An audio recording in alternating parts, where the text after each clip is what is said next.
잠언서 24장 6절에 이런 말씀이 있습니다. 너는 전략으로 싸우라. 승리는 지략이 많음에 있느니라. 또한 잠언 20장 18절에 보면은 경영은 의논함으로 성취하나니 지략을 베풀고 전쟁할지니라. 그렇게 기록을 하고 있습니다. 성경 말씀에 나타난 전쟁으로 싸울 때에는 전투로 하지 말고 전략으로 하라는 것입니다. 그래야 승리할 수 있다는 것이지요. 이제 여호수아와 이스라엘 백성들은 여리고 전투를 눈앞에 두고 있습니다. 그 전쟁을 전투로 하지 말고 전략으로 하고 있는 모습을 우리는 본문의 말씀에서 발견할 수 있습니다. 결국 여호수아와 이스라엘의 군대들은 전쟁을 통하여서 여리고성을 점령하셨을 뿐만 아니라 하나님이 약속하신 가나안 땅을 다 점령한 것입니다. 그 이유는 전투를 한 것이 아니라 전략으로 한 것입니다. 피터 드레게 박사는 이런 말을 했습니다. 전략은 전투를 할 때에 어느 길로 갈 것인가의 문제이고 그 전술은 전투를 할 때에 어떻게 그 길을 갈 것인가에 대한 것이다 라고 말을 했습니다. 그것은 이스라엘의 군대가 가나안을 점령하는 문제만이 아니고 오늘 그리스도인과 교회 공동체의 길이어야 합니다. 더 좁게 말씀드리면 믿음을 가지고 살아가는 저와 여러분들이 전투에서 승리하기 위해서는 정말 전투하지 말고 우리는 전략과 전술을 가져야 된다는 의미입니다. 저와 여러분들은 믿음으로 살아가는 사람들입니다. 끊임없이 사단과의 영적인 전쟁을 하고 있는 것입니다. 그 전쟁은 칼과 창으로, 총으로, 무기로 하는 전쟁이 아니라는 것입니다. 어떻게 그 길을 걸어갈 것인가에 대한 전략과 전술이 있을 때에 우리는 사단을 이기는 승리의 길을 걸어갈 수 있다는 말씀이지요. 자, 그렇다면 저와 여러분들이 사단과의 영적 전투에서 승리하는 전략과 전술은 무엇입니까? 크게 두 가지가 있습니다. 첫째로 하나는 지금 내가 하고 있는 것을 계속 유지해야 되는 것이 있습니다. 다니엘서 6장 10절에 보면 다니엘에 대해서 이렇게 기록하고 있습니다. 다니엘이 이 조서에 왕의 도장이 찍힌 줄 알고도 자기 집에 돌아가서는 윗방에 올라가 예루살렘으로 향한 창문을 열고 전에 하던 대로 하루에 3번씩 무릎을 꿇고 기도하며 그의 하나님께 감사하였더라. 영적인 전략은 어떤 환경과 관계에서도 바꾸는 것이 아니라는 겁니다.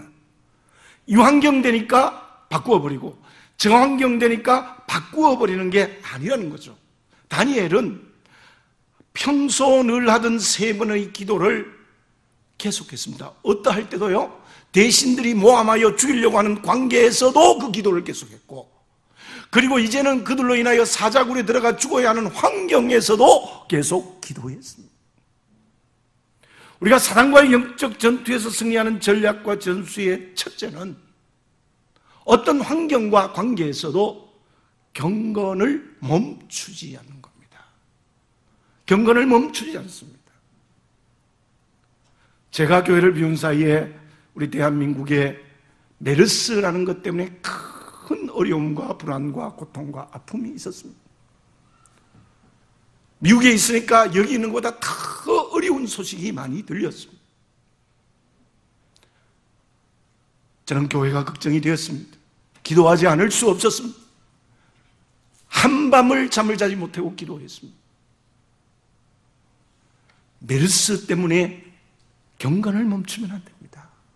메르스 때문에 기도를 멈추고 메르스 때문에 예배를 멈춘다면 그것은 사단과의 전투에서 패배하는 길입니다. 메르스만이 아닙니다.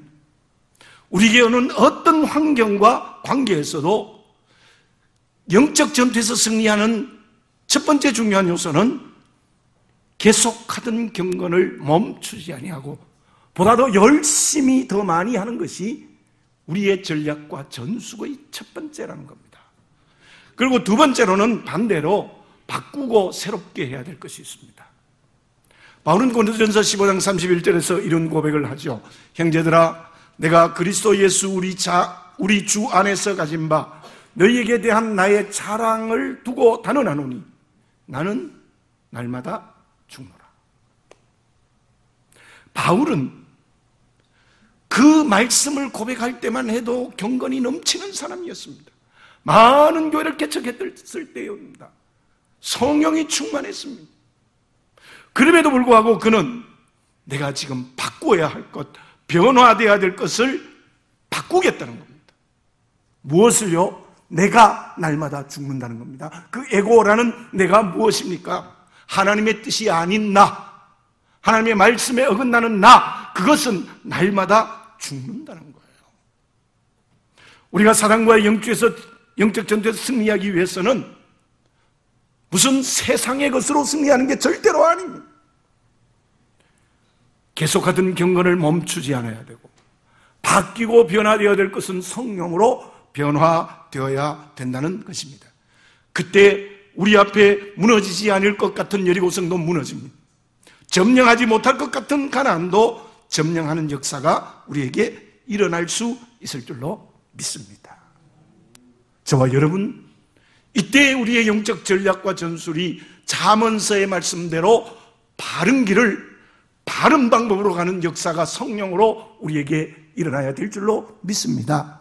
그리하여 우리는 내 앞에 있는 여리고성도 점령하고 내 앞에 있는 가나안 땅도 점령하는 역사가 우리에게 일어나야 될 줄로 믿습니다. 그러면 사단과의 영적 전투에서 승리하기 위하여 경건을 멈추지 않아야 되고 정말 우리가 새로워지기 위한 변화가 있어야 된다면 가장 먼저 선행되어야 될 것이 무엇이겠습니까? 사단과의 영적 전투에서 승리하기 위해서 무엇을 가장 먼저 해야 되겠습니까? 유양이 지은 전국책에 이런 이야기가 있습니다. 그 당시 중국은 일부 다처제가 우리 시행되던 때이기 때문에 이 이야기로 오해가 없으시기를 바라겠습니다. 축이라는 잘생긴 남자가 있었습니다. 그 잘생긴 축이라는 남자가 어느 날 아내에게 물어보았습니다. 당신이 보기에 성북 쪽에 있는 서공과 나와 둘 중 누가 더 잘생긴 것 같소? 서공은 제 나라에서 가장 미남으로 유명한 사람이었어요.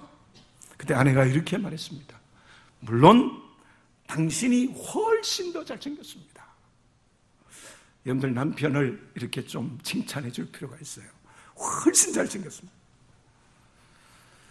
그래서 주기는 다음으로 두 번째 아내에게 또 물어봤습니다. 똑같은 질문을 했어요.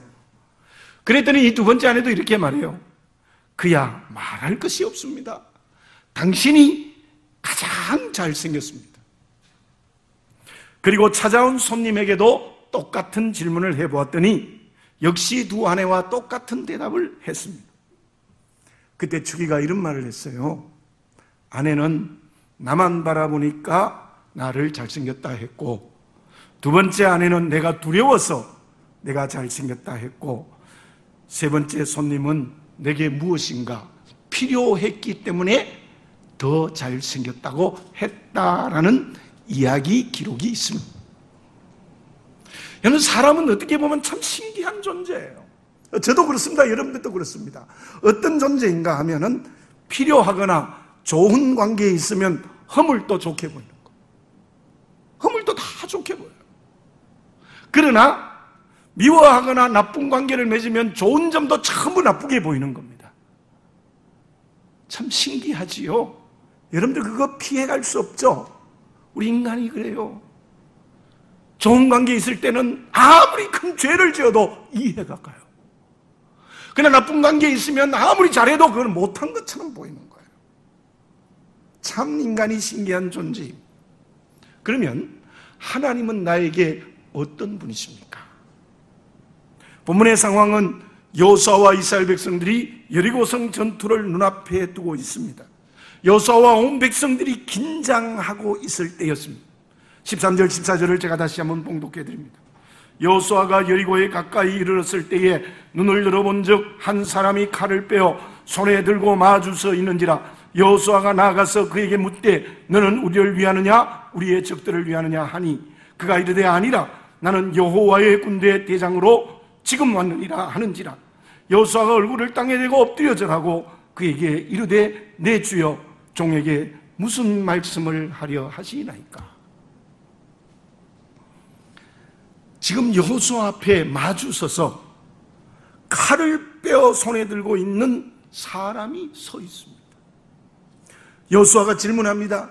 너는 우리를 위하느냐 적들을 위하느냐? 그랬더니 그 사람의 대답이 무엇이었느냐 하면 나는 여호와의 군대 장관으로 지금 왔느니라. 하나님께서 보낸 군대 장관으로 너와 이스라엘 백성들에게 왔다라는 겁니다. 여러분, 이 군대 장관은 어떤 사람입니까? 어떤 사람입니까? 듣기 좋은 말을 하는 아부하는 사람입니까? 여호수아에게 단순히 미워하거나 허물을 들추어내는 사람입니까? 제가 앞에 말씀드린 두 가지 다 아니에요. 하나님께서 보낸 여호수아의 군대 장관은 두 가지 의미가 있습니다. 하나는 하나님께서 여호수아 이스라엘 백성들을 적으로부터 지켜주신다는 의미가 있습니다. 칼을 빼어들고 하나님이 보낸 군대 장관이 왔다는 것은 어떤 적들 앞에서도 너와 이스라엘 백성들을 지켜주시겠다는 약속의 표현입니다. 두 번째로 또 하나는 하나님께서 여호수아 너에게 이스라엘 백성들에게 엄격하게 의로운 말씀을 너희들에게 준다라는 겁니다. 반드시 하나님의 말씀을 지키라는 겁니다. 그게 어려워도 지키라는 거예요. 엄격한 칼을 빼어든 하나님의 군대 장관이 여호와의 말씀을 순종하라는 엄격하고 의로운 하나님이 보내신 사람이라는 두 가지 의미가 이 말씀 속에 있습니다. 사랑하는 교우 여러분, 하나님은 나에게 지금도 여호수아만이 아닙니다. 이스라엘 백성들만이 아닙니다. 나와 성암교회 교우들에게, 믿음으로 사는 그리스도인들에게 칼을 뺀 군대 장관을 보내시고 계시는 줄 믿습니다. 나에게 아부하고 좋은 말 하고 죄도 괜찮다, 의로운 것도 무시하는 그런 분이 아니라 그분은 어떤 영적 전투에서 패배하지 않도록 나를 지켜주시는 분이십니다. 그리고 그분은 엄격하게 의롭게 이 말씀 지키라, 변명하지 말고 이 말씀 지키라고 말씀한다는 것을 이곳에서 보아야 되는 겁니다. 칼을 뺀 군대 장관이 나와 함께 할 때, 칼을 뺀 군대 장관이 우리 교회와 함께 할 때 우리는 여리고성도 가나안 땅도 점령하는 승리의 길을 걸어가게 될 줄을 믿습니다. 그런데 여호수아는 그 칼을 뺀 군대 장관에게 어떤 자세를 가졌습니까? 14절 하반절에 나와 있지요. 여호수아가 얼굴을 땅에 대고 엎드려 절하고 그에게 이르되 내 주여 종에게 무슨 말씀을 하시어 하나이까? 첫째는 얼굴을 땅에 대었다. 두 번째는 엎드려 절하고 내 주여 무슨 말씀을 하시어 하나이까? 이 자세는 종이 주인에게 하는 자세입니다. 땅에 엎드렸습니다. 고넬료가 베드로 앞에 왔을 때에 엎드렸던 것이 정말 바짝 얼굴을 땅에 대고 엎드렸습니다. 당신은 나의 주인입니다. 당신은 나의 주인입니다. 이제 당신이 하신 말씀은 무엇이라도 순종하겠습니다라는 자세예요. 창세기 17장에 보면 하나님이 아브라함에게 하신 말씀이 나타나요. 나는 전능한 하나님이라 너는 내 앞에 행하여 완전하라. 너를 크게 번성케 하리라. 그랬을 때 그 말씀 앞에 아브라함이 엎드렸더니라는 말씀이 있어요. 똑같은 거예요. 아브라함이 그때 하나님의 말씀 앞에 바짝 엎드렸습니다. 그때 하나님께서 하신 말씀이 무엇이었습니까? 이제 너는 여러 민족의 아버지가 되게 해주겠다. 하나님의 말씀 앞에 엎드렸을 때에 너는 복의 뿌리, 복의 근은 이스라엘만이 아니라 전 민족의 복의 뿌리가 되게 하겠다고 말씀하고 계시는 것입니다. 저와 여러분, 여호와의 군대장관이 칼을 빼어들고 내 앞에 서 있습니다. 나를 지키시기 위하여, 내게 엄하신 하나님의 말씀을 명령하기 위하여 있을 때 얼굴을 땅에 대는 역사가 오늘 우리에게 일어나야 될 줄로 믿습니다. 제발 고개를 바짝 들지 마십시오. 하나님 앞에 고개를 바짝바짝 들고 다녀요.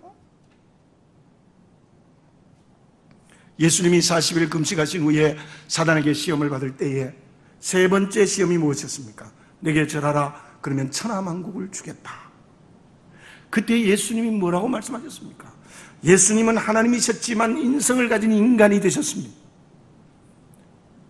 그때 주님께서는 사탄아 물러가라, 주 너희 하나님께 경배하고 다만 그를 섬기라.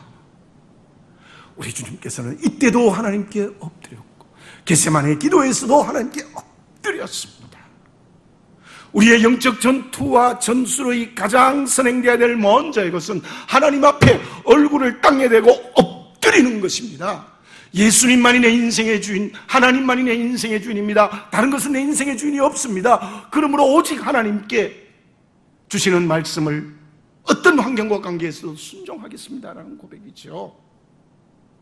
하나님께 엎드리지 못한 사람들이 성경에 너무 많아요. 이스라엘에 초대받던 사울왕은 처음에는 엎드렸다가 나중에 권력의 만세를 부르니까 그 권력으로 하나님 앞에 빳빳이 고개를 든 사람이 사울이에요. 아합은 이세벨의 말을 듣고 하나님이 아니라 바알에게 고개를 숙여버린 사람이에요. 가룟 유다는 물질과 자기 이상으로 말미암아 예수에게 고개를 빳빳이 든 사람이 가룟 유다입니다. 이게 과연 사울왕과 아합왕과 가룟 유다의 문제만이겠습니까? 저와 여러분들의 문제는 아닌지요. 좀 권력이 있다고, 뭘 좀 가졌다고, 뭘 잘한다고, 그것에 의해서 하나님 앞에 고개를 빳빳이 들거나 다른 것에 고개를 숙이고 있지 않느냐는 것입니다. 저와 여러분, 나는 하나님 앞에 얼굴을 땅에 대고 의로운 하나님의 말씀에 순종하겠다는 결단의 응답이 성령으로 우리에게 새로워져야 될 줄로 믿습니다.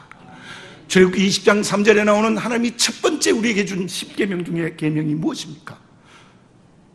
너는 나 외에 다른 신을 내게 두지 말지니라. 믿음이 정결해집시다. 정결한 믿음을 가져야 돼요. 예수 그리스도의 정결한 신부가 됩시다. 칼을 빼어들고 나를 지키시고 내게 의로운 하나님의 말씀을 엄격하게 증거하는 여호수아의 군대장관 앞에 얼굴을 땅에 엎드리고 주여 말씀하옵소서, 무슨 말씀이든지 순종하겠습니다라는 그런 길을 걸어갈 때에 우리는 어떤 영적 전투에서도 승리하는 역사가 일어나게 될 줄로 믿습니다. 그러면 하나님 앞에 엎드려서 어떤 하나님의 말씀이든지 순종하겠습니다라고 했는데 그 말씀의 내용에 가장 구체적인 게 무엇이겠습니까? 2003년에 애니카 소렌스탐이 콜로니얼 클래식, 그러니까 남자 PGA 골프 대회에 참석했어요. 미국에서 남자는 PGA, 여자는 LPGA라 그러지 않습니까? 그런데 그때 많은 사람들이 긍정 비판하는 말이 많이 있었는데 결과는 비참했습니다. 컷오프에 탈락하고 예선에서 탈락해버리고 말았습니다. 기자가 물어봤어요. 왜 그러한 무모한 도전을 합니까? 남자의 힘을 여자가 따라갈 수 없습니다. 그랬더니 애니카 소렌스탐이 이런 대답을 했어요. 나의 한계를 시험해보기 위해서 남자 대회에 참석했다. 그 해에 애니카 소렌스탐은 16개의 LPGA 경기에 나가서 10번을 톱10에 들어갔고 8번을 우승했어요. 대단한 기록이지 않습니까? 또 기자가 물어봤어요. 어떻게 이런 좋은 성적을 낼 수 있었습니까? 그것은 나는 남자와의 시합에서 나의 한계를 알았기 때문입니다. 그렇게 대답을 했다고 해요. 우리가 영적 전투에서 승리하기를 자기를 바르게 발견해야 돼요. 내가 누구인가? 내가 어떤 존재인가를 발견해야 되는데 특히 무엇을 알아야 되느냐? 하나님 앞에 나의 한계를 아는 사람이 되어야 돼요. 그래야 얼굴을 땅에 엎드려요. 자기의 한계를 모르는 사람은 절대로 엎드릴 수 없습니다. 베드로가 예수님 앞에 2배에 가득 채운 고기를 잡았을 때 엎드렸습니다. 주여, 나는 죄인이로소이다. 나를 떠나소서. 그때 베드로는 어부였지만 자기 한계를 아는 사람이었습니다. 뿐만 아니라 여리고성을 점령한다는 것도 여호수아와 이스라엘 백성들에게 한계가 있습니다. 그 당시에 정착민족을 유랑민족이 이길 수 있다는 것은 불가능한 거예요. 더군다나 난공불락의 여리고성을 넘어뜨리고 승리할 수 있다는 것은 불가능한 거예요. 뿐만 아니라 저 농사를 짓고 정착하는 가나안의 본토민을 이길 수 있다는 것은 불가능한 일이었습니다. 여호수아에게도 이스라엘 백성들도 한계가 있었던 것이지요. 바로 그 한계를 인정할 줄 아는 사람이 되는 게 필요합니다. 자, 오늘 본문의 말씀 15절을 읽어봅니다. 여호와의 군대 대장이 여호수아에게 이르되 내 발에서 신을 벗으라. 내가 선 곳은 거룩하니라 하니 여호수아가 그대로 행하니라. 말씀이 나왔습니다. 군대장. 무슨 말씀이든지 하십시오. 내가 순종하겠습니다. 그랬더니 내 발에서 신을 벗으라. 내가 선 땅은 거룩하니라. 이렇게 말씀하셨어요. 자, 본문의 말씀을 읽으면 누가 생각납니까? 모세가 생각나요. 똑같아요. 출애굽기 3장에 보면은 양을 데리고 저 모리아산까지 갔을 때에 하나님을 만났죠. 어떻게 해요? 떨기나무 불이 활활 탄데 없어지지 않아요. 신기해서 가까이 갔더니 하나님이 말씀하셨죠. 출애굽기 3장 5절에 나타납니다. 이리로 가까이 오지 말라. 내가 선 곳은 거룩한 땅이니 내 발에서 신을 벗어라. 내 발에서 신을 벗어라. 이스라엘 백성들이 출애굽하여서 정말 40년을 광야 생활을 하고 이제 여리고성을 감당하게 될 때에 정말 여호수아에게는 어떤 능력이 있었습니까? 또 모리아산에 섰던 모세는 어떤 힘을 가졌습니까? 모세가 왕자 40년, 광야 40년의 능력으로 출애굽시킬 수 있겠습니까? 여호수아의 능력으로 여리고성을 점령하고 가나안 땅을 점령할 수 있겠습니까?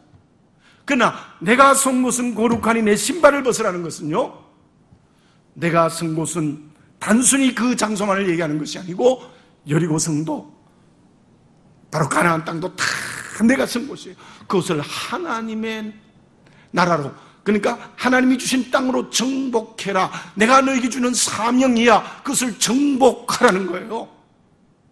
내가 너에게 준다는 거예요. 또 이스라엘 백성을 모세에게는 출애굽시킬 수 있는 그 애굽 땅도 내가 선 땅이야. 가라는 거예요. 그런데 거기에서 한 가지 조건이 내 발에서 신을 벗는 겁니다. 여러분들, 신발은 성전에 들어갈 때에는 신발을 벗고 들어갔어요. 그리고 고대의 신발은 자기 신분을 의미하는 것이었습니다. 여기서 내 신발을 벗으라는 것은 내게 있는 모든 세상의 가치예요. 모든 세상의 가치.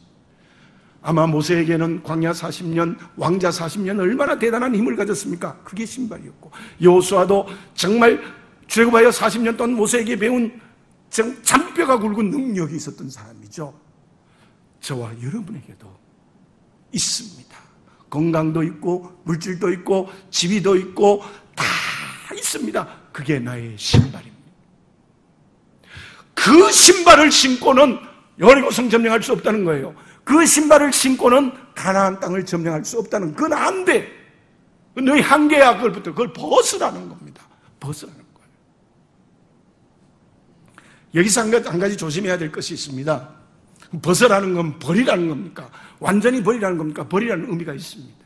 그런데 이 말씀을 귀중하게 봐야 될 것이 있습니다. 여러분, 하나님께서 모세의 왕자 40년, 광야 40년을 무시한 겁니까? 아니에요. 무시한 게 아니에요. 하나님께서 여호수아가 그렇게 잔뼈가 굵은 광야 40년의 능력을 무시한 게 아닙니다.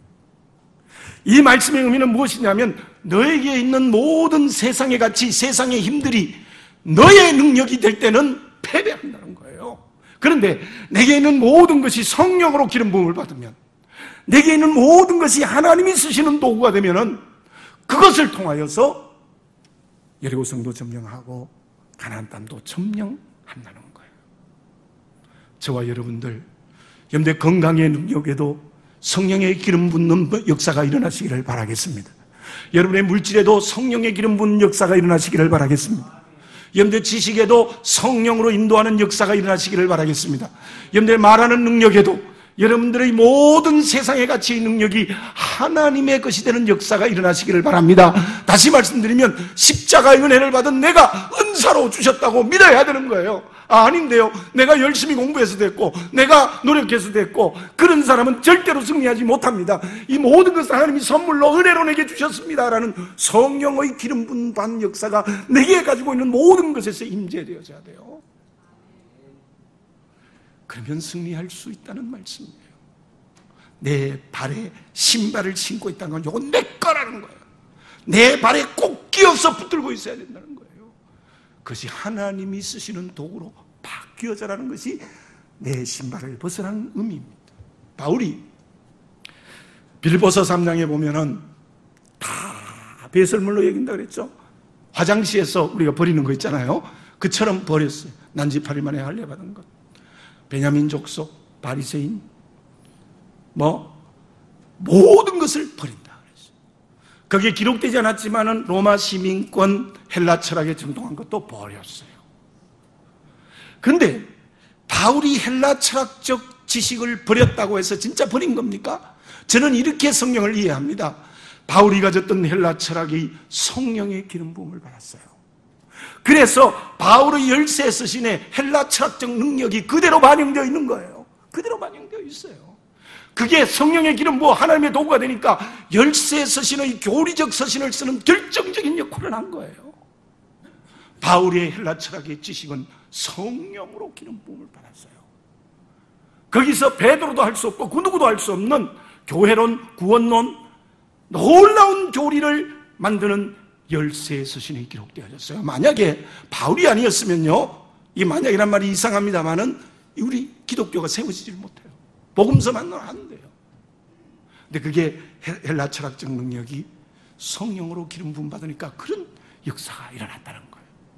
지금 나에게는 물질과 지위와 건강과 지식과 능력, 모든 그 무거운 것을 내가 신발에 신고 내 것이라고 고집하며 살아가는 어리석은 사람이 되지 말고 그 모든 것이 성령으로 기름 붓는 역사가 우리에게 일어날 때 그 사람이 얼굴을 하나님 앞에 땅에 댄 사람이라는 거예요. 그 사람이 하나님의 말씀을 순종하는 사람이라는 거예요. 스티브 잡스가 스탠포드 대학의 졸업식 할 때 초청 강의에 이런 얘기를 했어요. Be hungry, stay foolish. 배고파라, 바보가 되라. 그런 신앙으로 그런 말을 한 거 아닐 거예요. 그러나 의미하는 바가 있습니다. 배가 정말 고파봐야 한다. 정말 바보가 되어야 한다. 여러분들 마음이 가난해지는 하나님의 것에 대한 배가 고파지는, 정말 고파지는 마음이 가난한 사람이 되어지시기를 바라겠습니다. 하나님의 말씀만 붙들고 사는 위대한 바보가 되시기를 바라겠습니다. 그래야 그 사람이 내게 있는 모든 세상의 가치, 모든 능력이 성령으로 기름 부음 받는 역사가 일어나는 거예요. 그래서 바울이 갈라디아서 2장 20절 우리가 너무나 잘 아는 말씀이죠. 내가 그리스도와 함께 십자가에 못 박혔으니 그런즉 이제는 내가 산 것이 아니라 오직 내 안에 그리스도께서 사신 것이라. 내게 모든 주어진 것이 그리스도의 것으로 변화되어져서 하나님의 쓰시는 역사가 일어났다는 겁니다. 신발에 신지 말고 하나님의 도구가 되는 그 신발을 벗어서 정말 그를 통하여서 저 여리고성을 점령하고 가나안 땅을 점령하는 역사가 오늘 우리에게 일어나야 될 줄로 믿습니다. 결과는 제가 지금까지 계속 말씀드렸습니다. 정말 여리고 성도 칼창 하나 없이 말씀대로 돌기만 해서 승리했죠. 가나안 땅 점령할 때는 불순종한 것이 있었어요. 전부 멸절하라 그랬는데 남겨두었다가 나중에 어려움은 있었지만은 결국은 가나안 땅을 다 점령했어요. 여호수아의 군대 장관 앞에 얼굴을 땅에 대고 정말 하나님 앞에 철저하게 엎드려져 했을 때, 그리고 말씀에 순종했을 때 저 가나안 땅까지 점령하는 역사가 일어난 것은 오늘 우리에게도 일어날 수 있을 줄로 믿습니다. 창세기 1장 28절의 말씀이 제가 창조 명령이라고 많이 말씀드렸죠. 생육하고 번성하여 온 땅을 다스리라. 지배하고 정복하고 다스리라. 우리는 세상의 노예가 되는 것이 아니라 하나님이 창조한 이 세상을 정복하고 지배하고 다스리는 거예요. 그것이 사도행전 1장 8절에서 바로 복음의 명령으로 이루어진 것이죠. 근데 죄 때문에 그 사명을 감당하지 못했어요. 근데 십자가의 은혜로 우리는 하나님의 형상을 회복했을 때 사도행전 1장 8절의 주님의 지상 명령이에요. 오직 성령이 내게 임하시면 너희가 권능을 받고 예루살렘과 온 유대와 사마리아와 땅 끝까지 이르러 내 증인이 되리라. 이제 우리들이 십자가의 은혜로 하나님의 자녀, 하나님의 형상을 회복했을 때는 창세기 1장 28절이 이루어지는 겁니다. 이 땅을 정복하고 지배하고 다스리는 것은 복음으로 정복하고 지배하고 다스리는 겁니다. 온 땅을 하나님의 나라로 구원시키는 것입니다. 이 사명, 주님 오실 때까지 우리와 교회가 감당해야 될 줄로 믿습니다. 그것을 누가 하느냐? 얼굴을 땅에 대고 신발을 벗는 사람입니다. 요즘 많이 회사나 심지어 학교나 연구하는 사람들이 많이 얘기하는 말이 있습니다. 그것이 무엇이냐면은 패러다임의 변화가 있어야 된다. 패러다임의 변화. 이게 무슨 말이냐면 격가지를 바꾸어서 되는 것이 아니라 구조를 바꿔야 됩니다. 조직이나 구조를 바꿔야 된다는 말을 많이 합니다. 오늘 내가 하나님 앞에 잘못된 자리가 있으면 돌아섭시다. 하나님께 얼굴을 바짝 들고 다른 것 앞에는 고개를 숙이고 있지 않습니까? 세상은 정복하고 지배하고 다스리는 우리는 주인이 되어야 되고 하나님 앞에는 얼굴을 땅에 대는 변화가 성령으로 일어나야 될 줄로 믿습니다. 신발을 꼭 껴 신고는 이것이 내가 살 길이라고 생각하는 어리석은 생각을 버리고 그 신발을 벗음으로 말미암아 그 신발을 통하여 하나님의 나라가 확장되어지는 그 역사의 길을 걸어가야 됩니다. 그런 변화가 우리에게 있을 때 하나님은 우리와 성암교회 또 한국교회를 통하여 놀라운 역사를 일으켜 주실 줄로 믿습니다. 기도드리겠습니다. 사랑하는 아버지 하나님, 온 나라가 메르스 때문에 어려움이 있고 그로 인하여 경제적 어려움이 있고 조그만 상점을 하는 사람부터 사업하는 사람들 모든 것에 어려움이 있습니다. 우리가 조심하지 못한 탓도 있겠지만 하나님의 뜻이 무엇인지를 밝히 볼 수 있는 영적인 눈이 열리게 해 주시옵소서. 이때 우리는 하나님 앞에 얼굴을 땅에 대고 엎드려 절하게 하여 주시옵소서. 그리고 그분이 하시는 말씀인 내가 성못은 거룩하니 내 발에서 신발을 벗어나는 그 말씀에 순종하는 성령으로 인하여 내가 변화되게 해 주시옵소서. 아버지 하나님, 얼굴을 땅에 대고 신발을 벗게 해 주시옵소서. 아직도 하나님 앞에 얼굴을 뻣뻣이 들고 내 것이라고 신발을 꼭 신고 있는 내 모습이 아닙니까? 주여, 성령이여, 이 시간 나를 불쌍히 여기시고 나를 새롭게 하여 주시옵소서. 우리 성암교회가 그 사명 감당할 수 있도록 도와주시옵소서. 예수님의 이름으로 기도드립니다. 아멘.